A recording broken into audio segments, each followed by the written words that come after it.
Next time the Sooners hit the field, there will be a win or a loss at stake. But for right now, in regards to at least the next time we see them on the field, there will be a win or loss at stake. But in regards to today's action, of course, it's all about development. But the spring session is in the books at Oklahoma for 2021. We got our guy Jason Ray on the line from Last Word on College Football, who enjoyed the game in Norman and joins us for the next hour or so. So bring your comments, your questions, your debate topics, trash talk, whatever you want to bring there to the live chat for the next hour as we talk Oklahoma football. Jason, how are we doing today?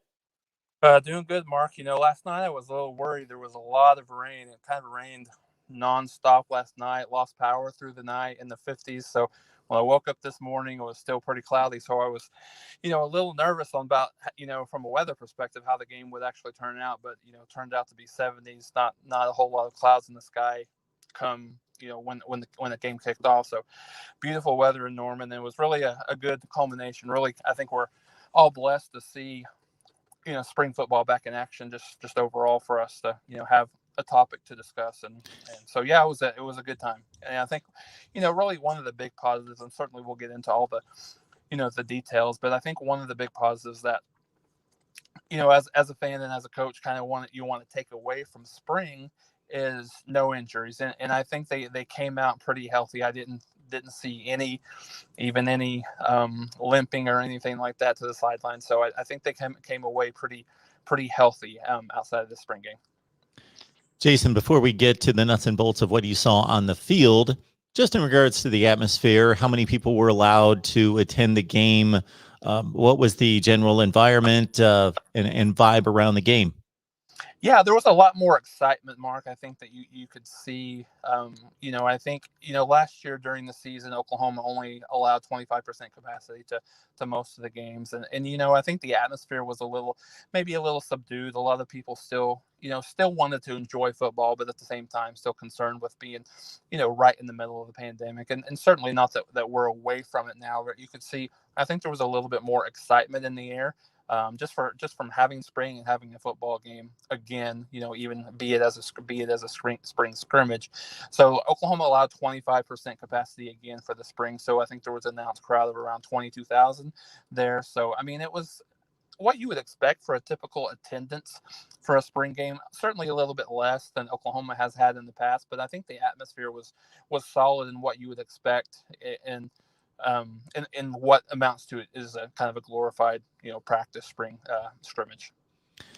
Folks, we got Jason Ray on the line from Last Word on College Football. He's making his way back home from the Oklahoma spring game, so we are going to take advantage of his firsthand knowledge of the game, as we do each and every Friday. And of course, Jason is going to be available here now for the next 45 minutes or so to take your comments and your questions. And want to let you know that I just posted a video on the Texas A&M spring game. I've got a number of other spring games I'm going to look at. Tennessee and Texas will be posted tomorrow. I've checked out North Carolina, Boston College, and more to come. But Oklahoma for the next hour. So let's start at a place where we shouldn't normally be focused on, because the starter's set, but at the same time, it's great to have that backup in place. And usually you want a veteran backup at the quarterback position, somebody with some reps. But in the Oklahoma situation, they've got another inexperienced but extremely, extremely talented quarterback. Yeah, Caleb Williams has come in and is very, very highly recruited, very thought of. A lot of the people around here are very excited about what he can bring from a future perspective. And I think, coming in, we've talked a little bit about just him in terms of, exactly how good he can be, what is his, trajectory, at least early on in the year. And, maybe a little bit better than, projected early on. And he certainly looked the part. I think probably individually, he might have been the most impressive kid overall in the scrimmage. I believe he was 11 out of 13, 120, 130 yards. He had a few carries, ran the ball very well for 40 yards.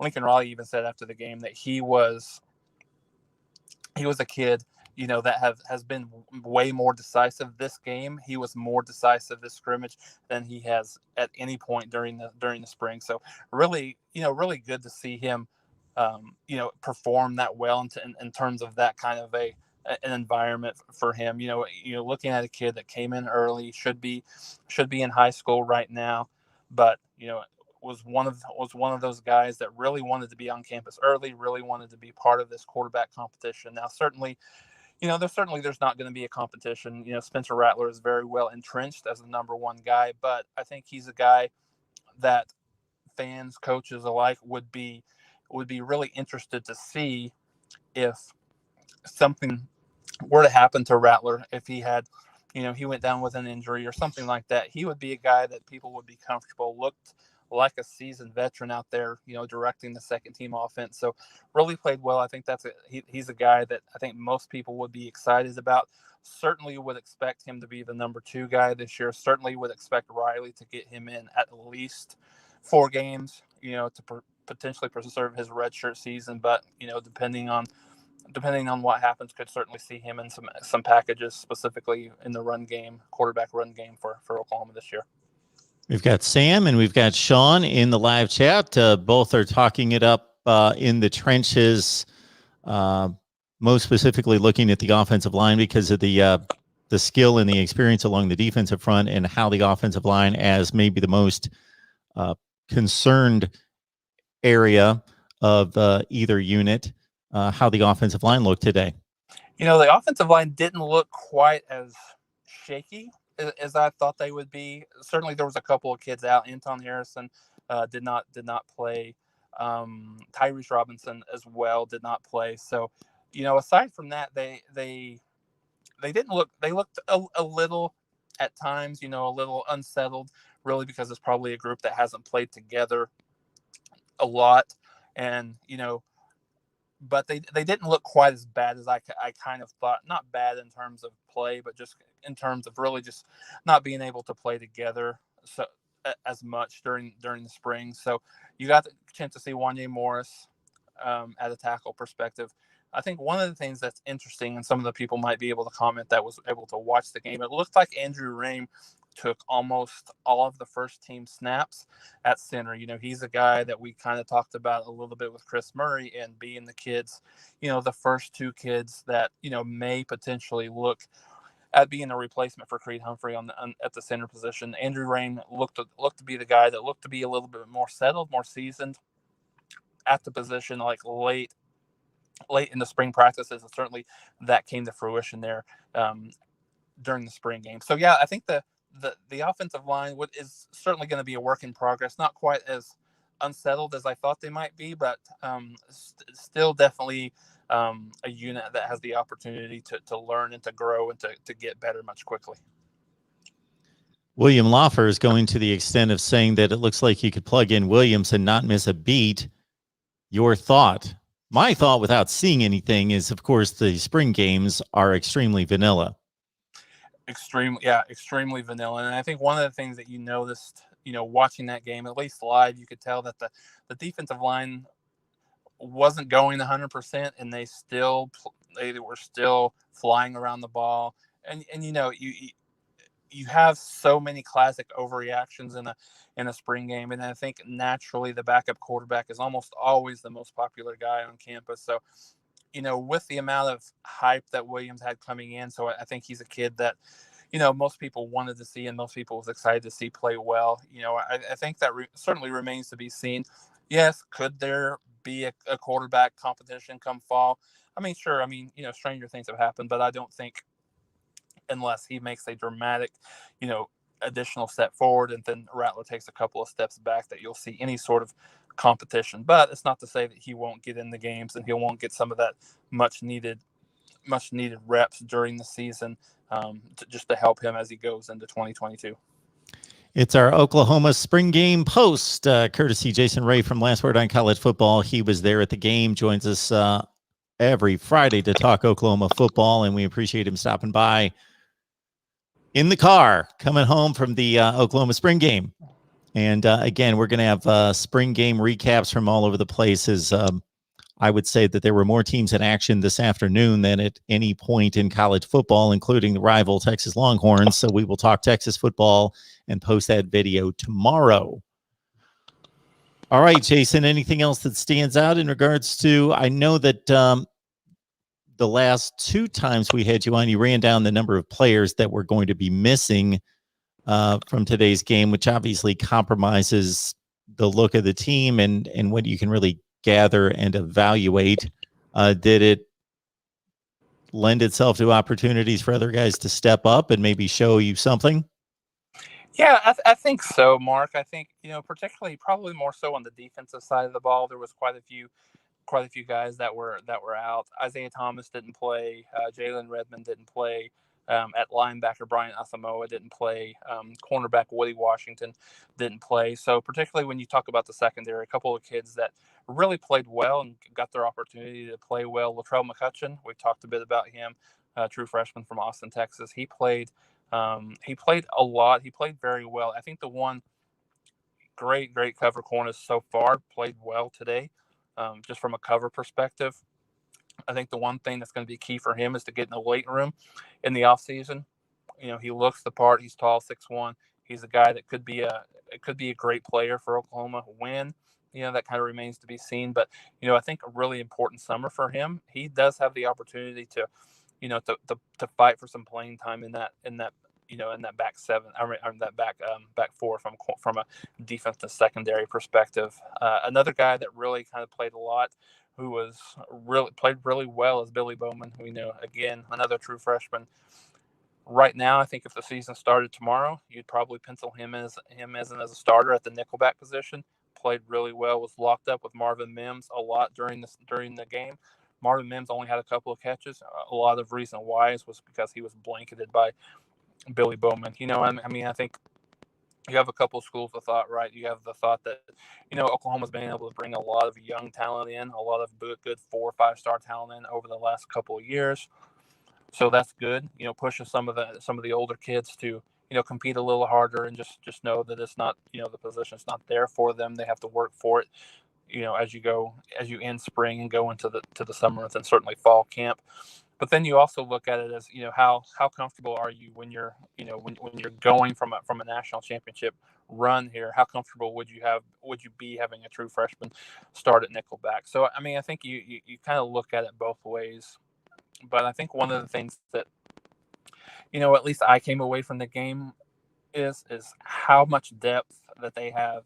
It's one thing for us to talk about it, week after week, but it's one thing to really see it in play. The defense was really dominant against the first team offense, which is something, I think you talked about the environment. I think it's something was a little, eerie, looking around the stadium and thinking about the defense is playing better than the offense. Like, when has that ever been the case? But it was, for, 3/4 of the game, the defense pretty much controlled the game. And thinking about how many starters Oklahoma had out on the defensive side of the ball certainly will have people excited, looking forward to this team in the fall.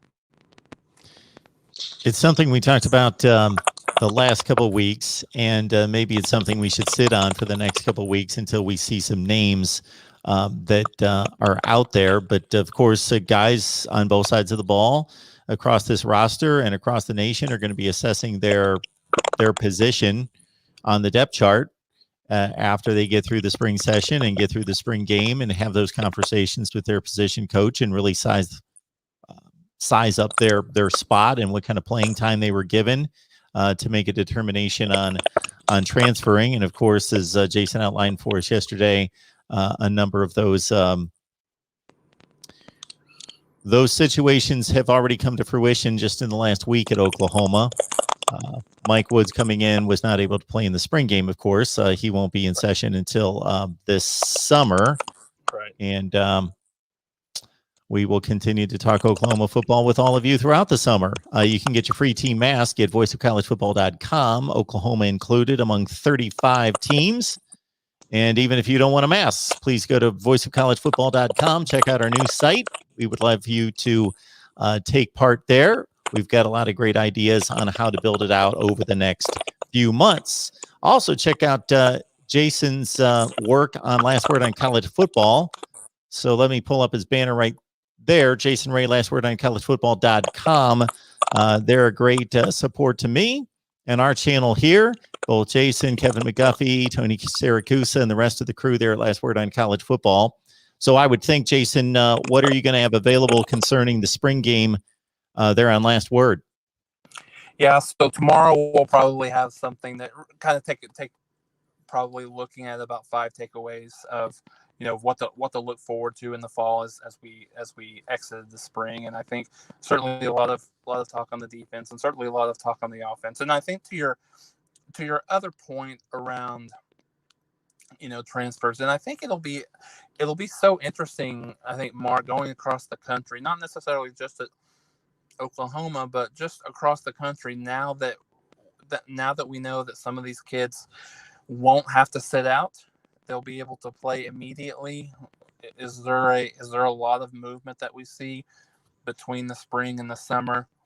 I think one position, kind of remains to be seen. Riley was even asked about the Trajan Bridges and Seth McGowan conversation after the game in his postseason press conference, and he was very, very pushed back, as you would expect. Was really said no decision had been made on their future completely, and I think he was really going to talk about the legal proceedings and see how those actually work out before he made a decision. So I think certainly those 2 kids are still in flux, not sure where they're going to be, come fall. But I think should McGowan and should Bridges not be on the team in the fall, the one spot that you might see Oklahoma look at in terms of just adding a little bit of depth could potentially be at the running back position. We've talked about this. They've got 4 scholarship guys, and you've got one of those scholarship guys is a movement from the H-back position, and Mikey Henderson. So you have Eric Gray, you have Kennedy Brooks, you have Marcus Major, and then you have Mikey Henderson. Not sure how comfortable they feel with only four scholarship guys. Specifically, you're thinking about Kennedy Brooks, the kid that's coming back from an opt-out season. Like I mentioned, you got Mikey Henderson. So I wouldn't be surprised if they look there to add an additional kid. If not for anything from a depth perspective, because you always seem, especially at Oklahoma, they seem to almost every single year they've had a kid or a couple of kids that's kind of got injured, or that's kind of questioned that depth. So, specifically this year, I wouldn't be, it'll be interesting to watch as we go into this late into the spring, into the summer, see if they make some changes right there. Jason, you've talked about Eric Gray in pretty glowing terms, and I understand a lot of that is just kind of passed on based on the information that you gather that's coming out of spring. And of course, having pretty high expectations of a guy who was the starting running back at Tennessee and a top 5 rusher in the SEC. Is it just that he looks like he belongs in a rotation or at the head of a rotation, or does he look that decidedly better than the guys that have been the starting running back at Oklahoma in the last few years? Yeah, he's a different back, Mark. I think the difference is from an all-purpose perspective. I mean, he's not going to run you over. He's not going to wow you with his size like a Ramondre Stevenson, or he's not big like a DeMarco Murray or something like that. He reminds me a lot, just watching him for the first time live in person. He reminds me of more of kind of like a Joe Mixon, very shifty. Can catch the ball really well out of the backfield, blocks well from his running back position. Oklahoma started the game. They went in an empty 5 wide receiver package, and they had Eric Gray out wide, and he caught like a 13-14 yard catch. He scored a touchdown late in the game, made Jordan Mukes miss, completely whiff. So I think he's a guy that Oklahoma trusts to be able to be that all-purpose back. DeMarco Murray's talked a lot about this in the spring, just in terms of wanting a guy that's more of an all-purpose guy. I think, from the guys that you saw, to me, watching him this game in live and in person, I thought he was clearly the best back on the team. Kennedy Brooks, he looked like a guy that was off a whole year. Not that he was bad, but he just looked a little bit rusty, a little bit stiff from my perspective. So this will be a big 4 or 5 months for Kennedy Brooks to get back in playing shape. Certainly he's going to help them. Certainly he's going to be in that, that 1-2 deep for Oklahoma. But, going into it, I think there was some thoughts, Kennedy Brooks is back. He's a back-to-back 1,000-yard rusher. 2018 and 2019, and then you have a kid that's really played well at Tennessee at a team that's really kind of underperformed offensively, but not sure exactly what he would bring. So I think Oklahoma has a good 1-2 punch and even a third punch there with Marcus Major, but I think to me coming out of this game, you have to assume that all points considered, his ability to be shifty out of the backfield, catch the ball out of the backfield, and do everything that, Riley wants the running backs to do in the system to have that opportunity to be the number one guy this year. Iowa State getting a lot of play in the live chat. Of course, they are the direct competition, or so it would seem after what they produced last year and taking Oklahoma to a one-score game in the Big 12 championship game after beating them head-to-head. TCU, Oklahoma State, Texas, pretty much that next tier. We will see once the games are played. Is there anything that's happened over the past month in the spring notes and all the information that you've gathered that would make you think any different about any of these teams that could be challenging Oklahoma? Anything that, that you think has been significant about an upgrade or a downgrade on any of these teams? I don't think so, Mark. I think everything that I've seen and heard, and of course Oklahoma State played, had their spring game today, and as you mentioned, Texas had their spring game today. I've heard a little bit about Casey Thompson being pretty impressive from a quarterback perspective for Texas, but I think there was some concern on how easily the offense was able to move the ball against Texas from a spring game, on the spring game side. So I think you've got a couple of game changers from Texas's perspective when you look at potentially Casey Thompson and Bijan Robinson at the running back position. Both could be good players, but Casey Thompson's largely underrated. Untested, underrated, untested, however you want to put it. A kid that it's probably got a little bit. He'll have a lot of pub kind of coming into this year, but certainly a kid, that hasn't played a lot in their final game in the bowl game. But I think I haven't everything that I've heard, Mark, kind of status quo. I think it's Iowa State, who is certainly, in my perspective, that will be clearly the number one or the number two. Well, however you want to put it, the number one team in terms of being able to challenge Oklahoma for the Big 12 title. You can't ignore the 21 of 22 starters returning from that team. How good that team was. And I think as we talked about TCU, one of the big things for TCU would be how do they play from a quarterback perspective? Do they have enough offense? You know that they're going to have enough defense to compete with a lot of these teams in the Big 12, but can they score enough? So, in Oklahoma State, they've lost a lot on defense, and offense for that matter. No Chuba Hubbard, no Tylan Wallace, Spencer Sanders comes back, obviously, but I think it's a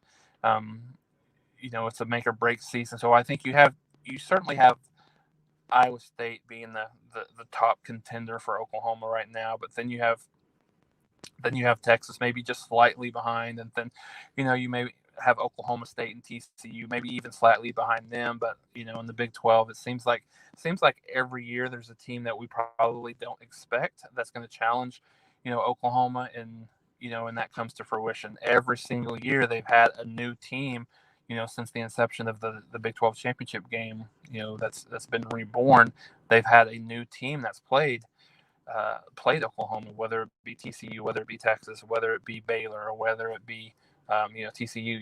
You've had those teams. So is it going to be somebody different? Is it going to be Iowa State that comes back this year, or who might it be? So I think to answer your question, I think you've got to think that Iowa State's there, but with you got Texas and TCU and Oklahoma State nipping at their heels. Luke Walker, never fear. Dang, no UNC post-spring game live. I watched the game, Luke. I took my notes. I'm going to produce a video. It's going to be posted tonight. So you'll have to hear from me on the North Carolina game and be satisfied with that. But, Luke, I did watch it, did take my notes, and we'll get that posted soon. All right. Appreciate everybody jumping on the line to talk Oklahoma football with us following the Sooner spring game. Of course, much optimism in Norman and across the state, and Sooner fans everywhere about this Oklahoma team that owns the Big 12, but would like to take a step in the college football playoff toward winning a championship or possibly winning the whole thing this year. It will be mighty interesting to see if that defense can play at the level that that they are showing. And of course, because of the way things played out this past season, I would say, had they played Florida, a fully stocked Florida offense, that would have been intriguing to see. But I guess the best offense they played this past season was Iowa State or Oklahoma State. Yeah, I think that's probably fair. And they played extremely well against both of those teams late in the season. Only give up 13 points to Oklahoma State in that 41-13 win. Only gave up, I believe it was 20 or 23. I can't remember the final score of the Big 12 championship game. In that neighborhood, picked out Purdy 3 times. So I think, there's been a lot of hype about this Oklahoma defense. There's been a lot of, discussion. One of the things that's interesting, we talked about this a little bit when we were ranking our Big 12 coaches earlier a few weeks ago, that we had talked about, how does a guy named like Matt Campbell deal with the expectations? He's always been kind of an underdog type of kid, our type of coach, and then, has exceeded those expectations, but he has a lot, really kind of the same conversations from an Oklahoma defense perspective, how bad they were 3 years ago, and they steadily improved. And now they have a little bit of expectations. Now they have a little bit of people, kind of patting them on the back, telling them how good they are, all over the off season and through the spring.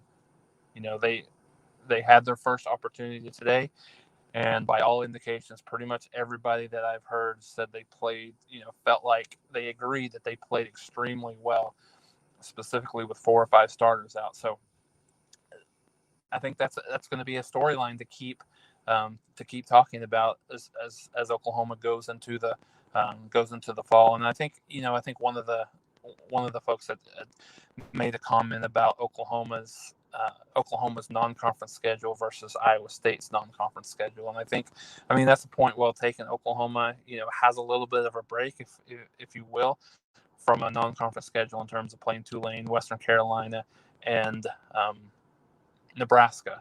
Those three teams. Certainly Nebraska could be a challenge. Not sure exactly, how good they'll be this year, but Oklahoma certainly doesn't have an Ohio State. Certainly doesn't have someone by the likes of it like a Tennessee, or a really strong non-conference opponent. So I think what it does is gives the both sides of the ball the opportunity to kind of sink into the season a little bit and kind of see how they do, see how they play, and kind of gear towards the first part of the conference season, where they play. I believe they have West Virginia, and then they play TCU before they play Texas. So kind of a tough early on. I'm sorry, it's Kansas. They go to Kansas State before they play Texas. So I think the schedule sets up for them pretty well early on. It certainly gets tougher later, but I think that non-conference schedule gives Oklahoma the opportunity to build some confidence as they go into conference season. As Jason mentioned, we ranked our Big 12 coaches all the way from 10 up to number 1. Jason gave his list, my list as well. So I left that link in the live chat. Check out the video. Let us know what you think of our Big 12 coaches rankings. Caleb Williams, not necessarily competing for the starting job, showing his skill today, his obvious talent.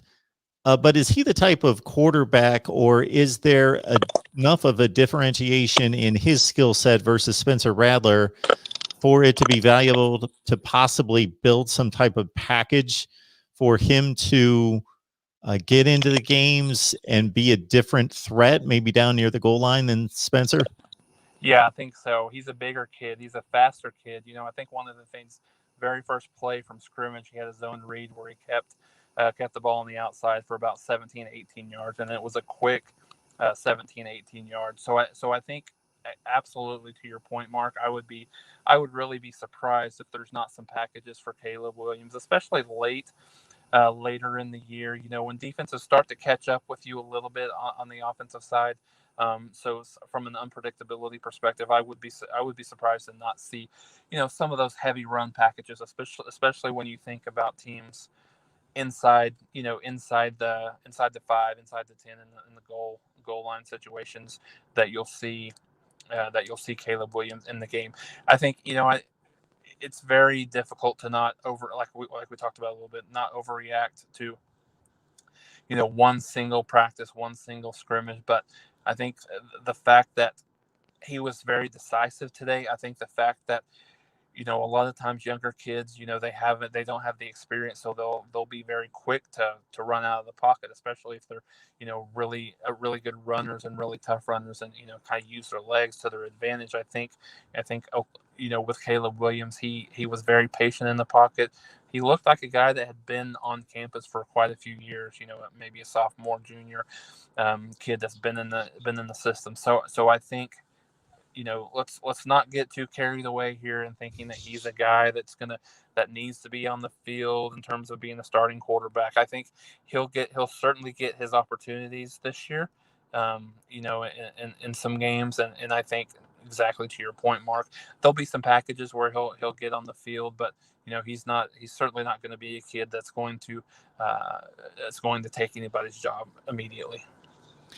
Yeah, let's understand that while these quarterbacks coming out of high school are more prepared today than they ever have been in the history of the sport, just because they watch so much film and they're prepared and they treat it almost like professionals from the high school ranks, if they're that talented and are given the coaching and the grooming that type of athlete is given, and they go to all the camps, and again they receive the best coaching and they travel around to go to these camps, so they're better prepared than ever. And we see it all the time with freshman quarterbacks, but it is still a huge undertaking and a huge ask to put a true freshman quarterback in the lineup at a place like Oklahoma and have them perform. It's still to their best, to their benefit, most likely, to get that time on campus, because we treat it as football players,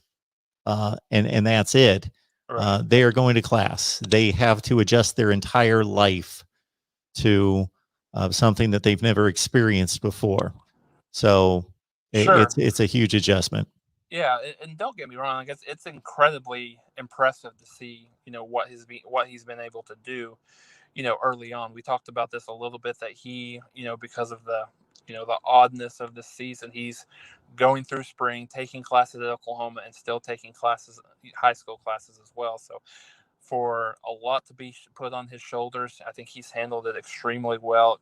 Specifically, talking about how he's played here early on, but to your point, how difficult it is for a true freshman to get on the field and start. I mean, specifically if you're talking about starting game one, you have to look at this kid, and you have to, as a coach, you have to really kind of tell yourself, this kid has to be head and shoulders better than the guy that we have. Look at a guy named Trevor Lawrence. How highly recruited he was, and how great of a college football player that he was. He wasn't even good enough to play. Certainly, he played later in the year. He took that job, but at game one, he wasn't the starter. So there's not a whole lot of kids that can come in and play immediately from day one. But this is a guy that will certainly play a lot. I think, in his career, I think he's certainly the next great one that Oklahoma should have. I mean, and I think fans should be proud of the fact that, or happy, thrilled with the fact that, they have two really, really good quarterbacks on campus, and, they're not going to go wrong. And I think that, I think the coaches would, if you really kind of put a truth serum inside of the coaches, I think what they would love to see is Rattler have a really good year this year. Maybe not win the Heisman, but just have a really, really productive year. Maybe he makes that decision to go pro, and then it's Caleb Williams' team next year. I think that's, in the perfect world, like what they would like to see happen. Because, I mean, as we have talked about from a transfer perspective, a kid that is this good, he's probably not going to wait 2 years. So, I think if if you have a situation where, maybe Rattler doesn't have a great year, or he decides he wants to come back another year, if Oklahoma's not able to win the national championship, then I think you have a serious, I wouldn't say problem on your hands, but something that has to be discussed, because these kids, they're not, especially ones that know that they can start pretty much anywhere across the country, even at a blue blood school, that they're not going to want to sit around very long. Most of us shop Amazon, so please, when you do so, use the link that we provide in the description section of the videos. It's exactly the same shopping experience. It doesn't cost you a penny more, but you help us build a channel when you shop Amazon using the link that we provide. Jason, Oklahoma being what it is, a blue blood, and having the expectations that that don't change generally. So, if you want to get very specific about the definition of expectation versus standard, the standard never changes. Win the Big 12, then move on from there and compete for a national championship. Then, of course, there are expectations that might increase or decrease slightly, depending on the evaluation by knowledgeable football fans and media, and of course, certainly within the campus, on how good they're going to be or should be any particular year. Is there just so much talk about this team competing for a national championship this year that you think if Oklahoma has a typical year, and I'll outline that as win the Big 12 championship, go to the playoff, lose, and I'm not going to name a score, but let's say it's not anything egregious. It's losing by a touchdown or 2 scores in a competitive football game, but not taking any kind of tangible next steps. Do you think that's going to be a disappointment to most Oklahoma fans?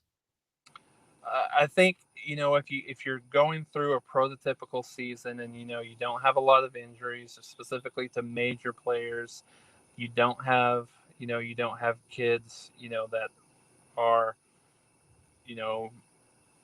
not happy and leave the program. You don't have any internal turmoil and things like that. All things kind of being even, the team is the way that we think that they are going to be now. I would say yes. I think the expectations are, at the very least, to win a playoff game. And I think you made the point perfectly. I think the standard is there, but I think the expectations fluctuate just a little bit year in and year out. I think going into the season last year, I think a Big 12 championship was going to be a successful season, particularly after the way they started. You have a new quarterback that didn't come in early, didn't get a spring, and basically got a couple of weeks to be ready, to be a starting quarterback. You had so many injuries on the wide receiver and the running back side. You still had a defense that was a little bit unproven. Certainly they improved in 2019, but wasn't quite sure on what you would get, especially with no spring and kind of a weird or an odd fall camp. So I think the expectations were there, maybe to win a Big 12 championship,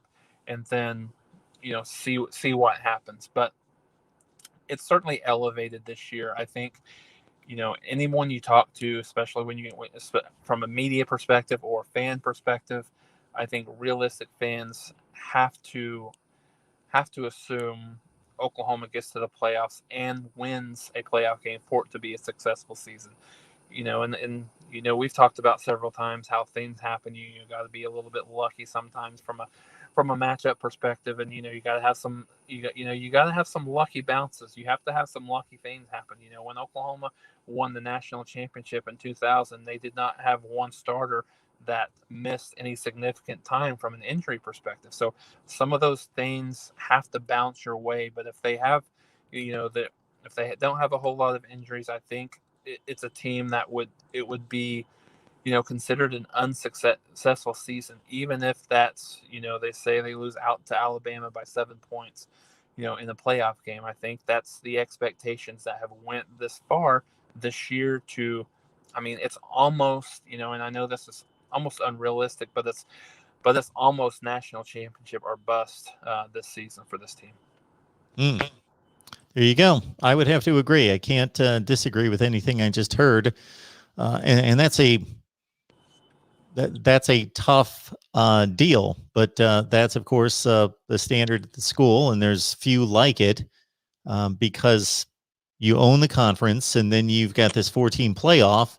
And those games are tough to win. Those are tough to win. Jason and I got together to preview the spring game yesterday, and I outlined what it's looked like in terms of the Alabama Clemson trifecta during this 7 years of playoff, and it's tough to break those three, and to beat one of those takes a colossal effort. Like, it's one thing to make the playoff.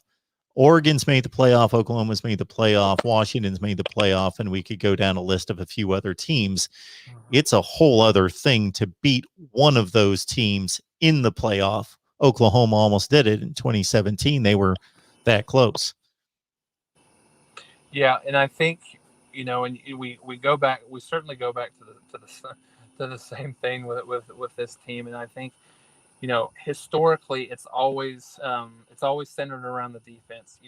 They've scored, with the exception of LSU. They were never really in that game, but the other games, and you'll have to kind of spark my memory. They certainly scored enough to beat Georgia. Certainly scored enough to beat Alabama.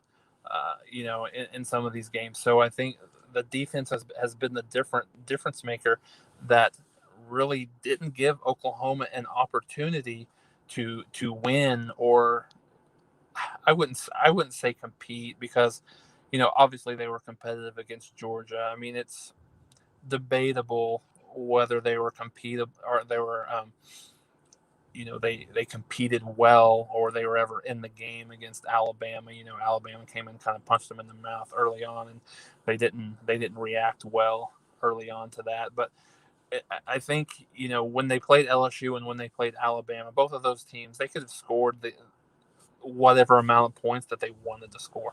So the difference is, can the Sooners do that on a big stage against a big time offense? And I think the expectation defensively this year is probably top 15. If Oklahoma can be a top 15, maybe top 20 defense, and they need to be in a position where they can hold an Alabama, TCU, hold Alabama, hold a Clemson, hold an Ohio State to 28 points.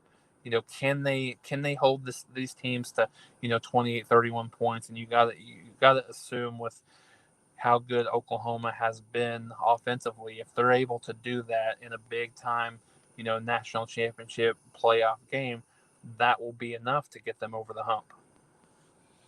Got Jason Ray on the line talking up Oklahoma football, and it looks like we've sparked quite a bit of playoff type debate on who's good and who's not, and who's going to compete for a national championship this year. And I certainly hope, as Jason and I discussed yesterday, that somebody breaks through and makes it a little bit more interesting, if not multiple teams across the nation.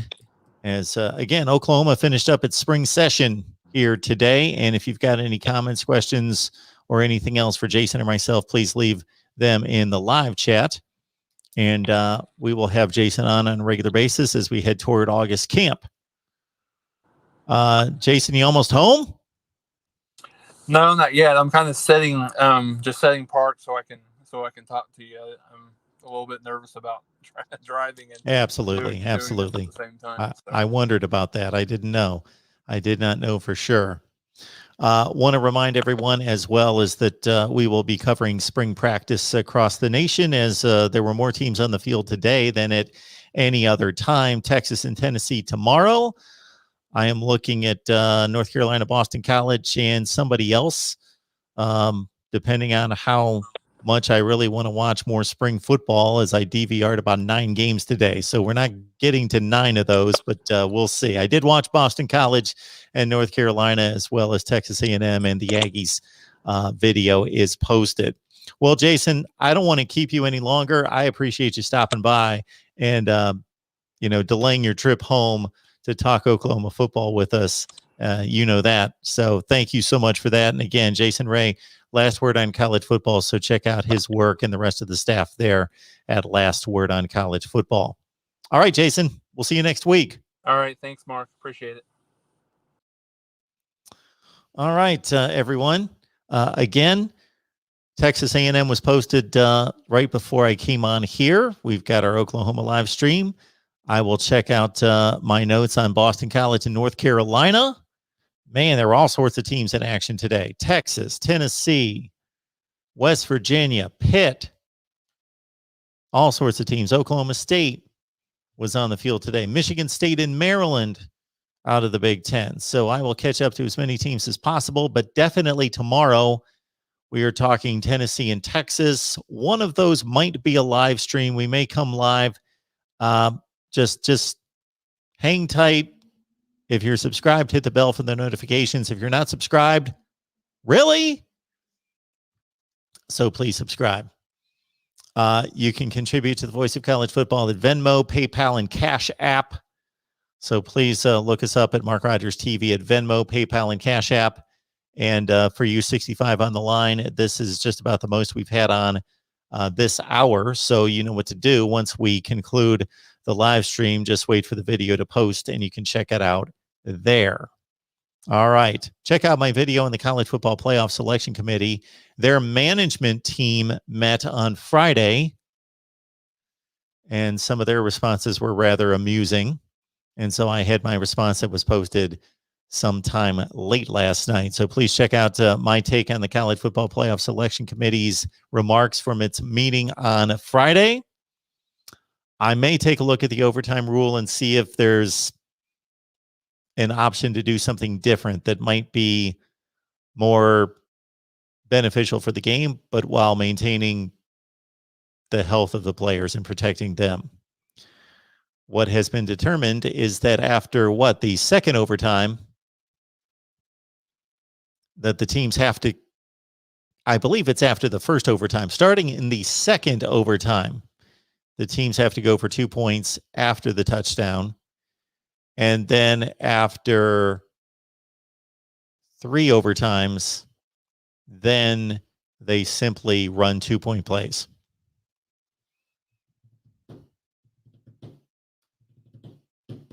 Does not seem the way to do it. All right, everyone. Appreciate seeing some new names here in the live chat. So please check out what we do here on a regular basis here at the Voice of College Football, which is cover the game we all love every day. So check out the videos. Understand that we also have team channels. We've got 22 team channels, which includes Oklahoma, Texas, Notre Dame, Oregon, USC, Texas A&M, Alabama, LSU, Auburn, Tennessee, Florida, Georgia, North Carolina, Miami, Florida State, Clemson, Ohio State, Michigan, Penn State, Nebraska, and Wisconsin. Think I got them all. So if one of those teams interests you, please subscribe to that channel or listen up if you just want to help us build this out. If you understand what we're trying to do here, build a college football network to serve you.